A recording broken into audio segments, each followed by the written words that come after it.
Bismillahirrahmanirrahim. Assalamualaikum warahmatullahi wabarakatuh. Apa kabar anak-anakku? Semoga pagi ini semuanya dalam keadaan sehat dan diberikan rahmat oleh Allah Subhanahu wa Ta'ala. Kali ini kita akan belajar lagi bersama Bu Risa pelajaran Pendidikan Agama Islam dan Budi Pekerti untuk kelas 4 pelajaran 2. Beriman kepada Allah dan Rasul-Nya. Submateri mengenal Allah melalui Asmaul Husna dan beriman kepada Rasul.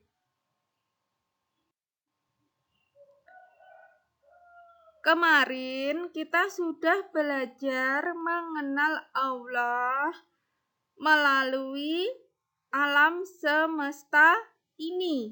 Karena alam semesta ini adalah bukti ciptaan Allah. Yang kedua, kemarin kita mengenal Allah melalui Al-Quran.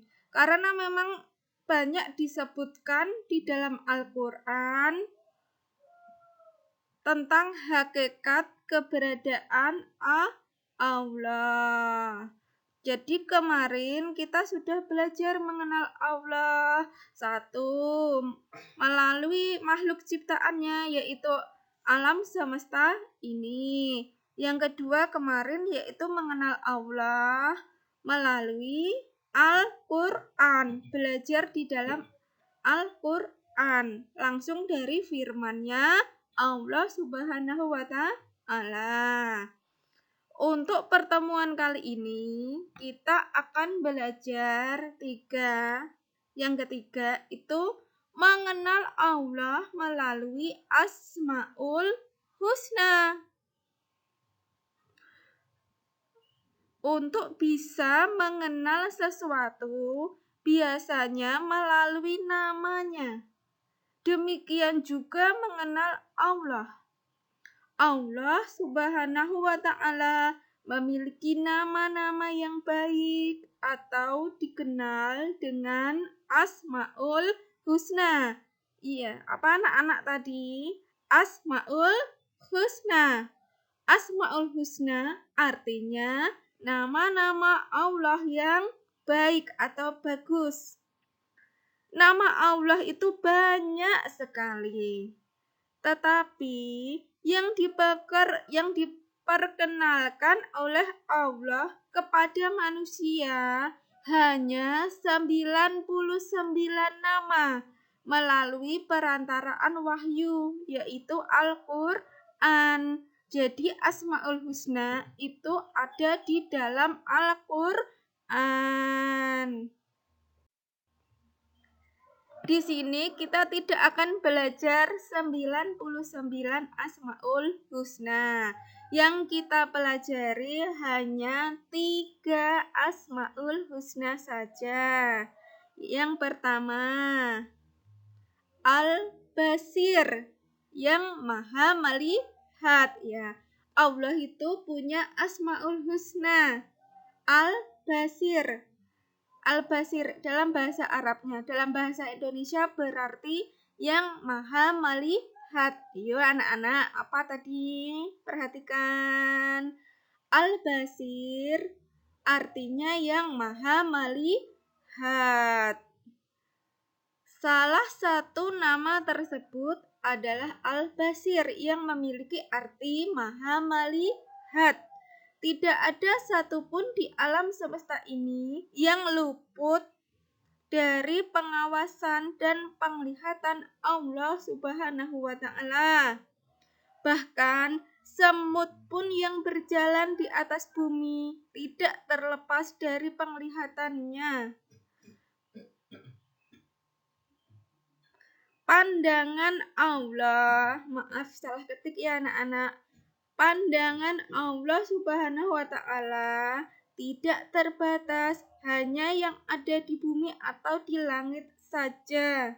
melainkan yang gaib, dan zahir pun bisa dilihatnya. Oleh karena itu, Allah memiliki nama lain yaitu Al-Basir. Ya. Jadi semuanya itu bisa dilihat Allah, baik yang tampak di alam ini, yang gaib, yang tidak tampak, yang tidak bisa kita lihat, Allah melihat dengan jelas. Bahkan semut yang berjalan pun Allah lihat. Sel-sel kita pun, atom-atom kita Allah melihat. Di dalam diri kita ada penyakit hati apa, ada penyakit jasmani apa, Allah pun maha tahu, maha melihat. Ya. Makanya karena Allah itu bersifat Al-Basir yang maha melihat, semuanya dilihat sama Allah, maka kita harus menjaga hati kita agar terus tetap beriman pada Allah. Kita harus menjaga amal ibadah, amal soleh kita, supaya yang kita lakukan itu hanya kebaikan-kebaikan, karena perbuatan kita itu selalu dilihat oleh Allah. Maka berbuatlah selalu yang baik-baik, yang diridhai Allah, yang disenangi Allah. Jangan berbuat maksiat, dosa, pelanggaran, supaya Allah tidak marah kepada kita. Lanjut. Yang kedua, Asmaul Husna Al-Adlu atau Al-Adl. Artinya yang maha adil. Ya, anak-anak perhatikan. Al-Adl artinya yang maha adil. Makna adil yang terkandung dalam Al-Adl artinya Allah Subhanahu wa Ta'ala selalu menempatkan semua sesuai porsi dan selaras ketentuannya. Melansir dari situs Pintar Kemenak Jawa Tengah, keadilan Allah Subhanahu wa Ta'ala tersebut bersifat mutlak dan tidak dapat dipengaruhi oleh apapun dan siapapun, sehingga segala keputusan dan peraturan Allah sudah dibuat seadil mungkin dan mustahil ditemukan kesalahan. Allah berfirman dalam surat Al-An'am ayat 115. A'udzu billahi minasyaitonir rajim. Bismillahirrahmanirrahim. Wa tammat kalimatu rabbika sidqan wa 'adla la yubaddila likalimatih wa huwas samiul alim. Artinya, dan telah sempurna firman Tuhanmu Al-Quran dengan benar dan adil. Tidak ada yang dapat mengubah firman-Nya, dan Dia maha mendengar lagi maha mengetahui.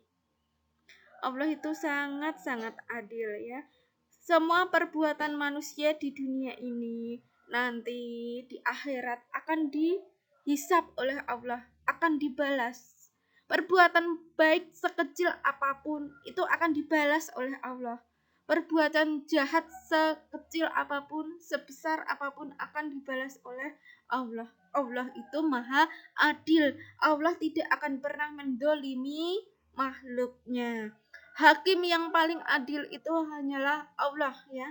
Nanti di hari kiamat akan ada pengadilan Allah, ditegakkan pengadilan Allah, dan hakim yang paling adil adalah Allah. Ya.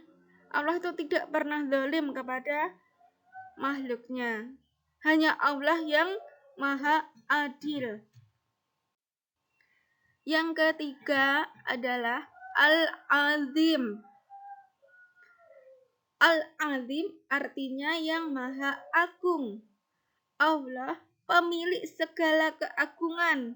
Manusia pasti membutuhkan orang lain, sedangkan Allah tidak membutuhkan makhluk lain.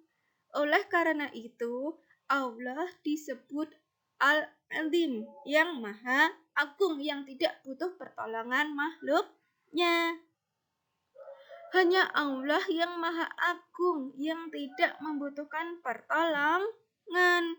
Dia yang memenuhi semua kebutuhan makhluknya, termasuk kita manusia. Tapi manusialah yang membutuhkan pertolongan Allah, dan juga membutuhkan pertolongan dari orang lain. Manusia tidak bisa hidup sendirian, butuh pertolongan Allah dan butuh pertolongan manusia lainnya. Dengan memahami sifat Allah Al-Azim, maka kita akan selalu mengagungkan tanda-tanda kebesarannya dengan cara melaksanakan perintah dan menjauhi larangan Allah Subhanahu wa Ta'ala. Jadi, yang Maha Agung itu hanyalah Allah Subhanahu wa Ta'ala. Makhluk Allah seperti manusia, jin, tidak ada yang namanya Maha Agung. Yang pantas diagung-agungkan itu hanyalah Allah, bukan manusia, bukan raja, bukan penguasa, dan sebagainya. Ya, ingat, yang Maha Agung itu hanyalah Allah. Dan yang pantas diagung-agungkan hanyalah Allah Subhanahu wa Ta'ala. Kita lanjut anak-anak, ya.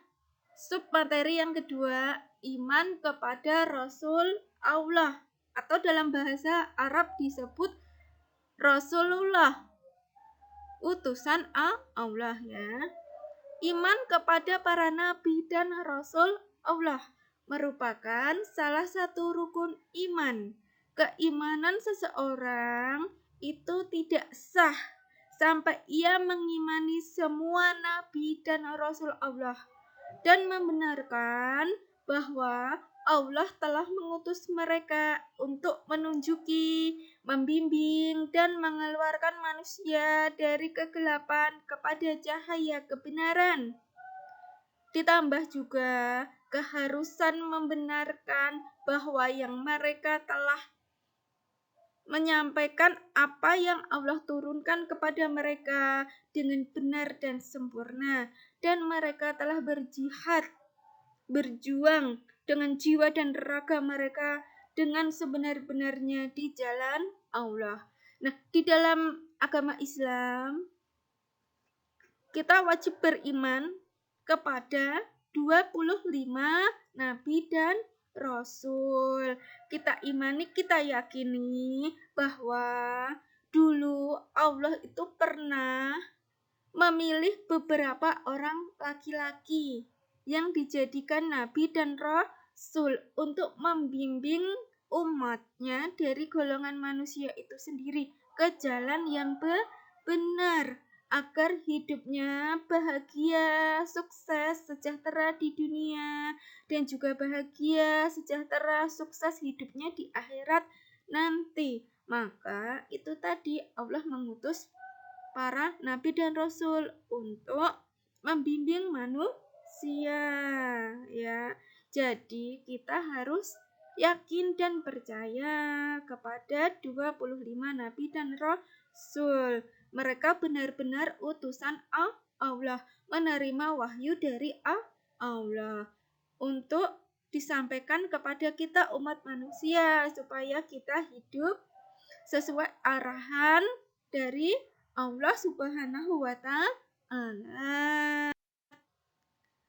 Allah Subhanahu wa Ta'ala berfirman dalam Al-Quran yang artinya sebagai berikut ini.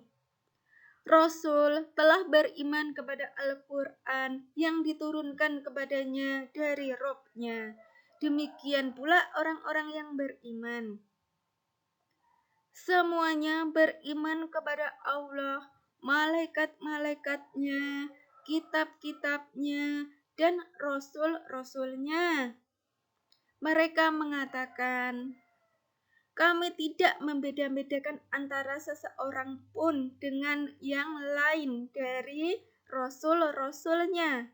Dan mereka mengatakan, kami dengar dan kami taat. Mereka berdoa, ampunilah kami ya Rabb kami, dan kepada Engkaulah tempat kembali. Al-Quran surat Al-Baqarah ayat 285. Nah, anak-anak, jadi ketika sikap kita terhadap Nabi dan Rasul, terutama Rasul kita, Rasul Muhammad Sallallahu Alaihi Wasallam, sikap yang paling benar adalah sami'na wa ata'na. Kami dengar dan kami taat. Ya. Jangan pernah ingkar, ya. Jangan pernah tidak taat kepada Nabi Muhammad Sallallahu Alaihi Wasallam.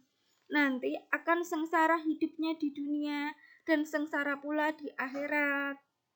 Ya. Dengan apa yang dibawa oleh Nabi, ajaran Nabi, semuanya kita harus taat dan menjalankan. Nah, cukup sekian pelajaran hari ini anak-anak. Jika Bu Guru ada salahnya, itu kebodohan Bu Guru, mohon maaf ya. Jika ada benarnya, itu datangnya dari Allah Subhanahu wa Ta'ala. Bu Guru akhiri ya anak-anak. Assalamualaikum warahmatullahi wabarakatuh.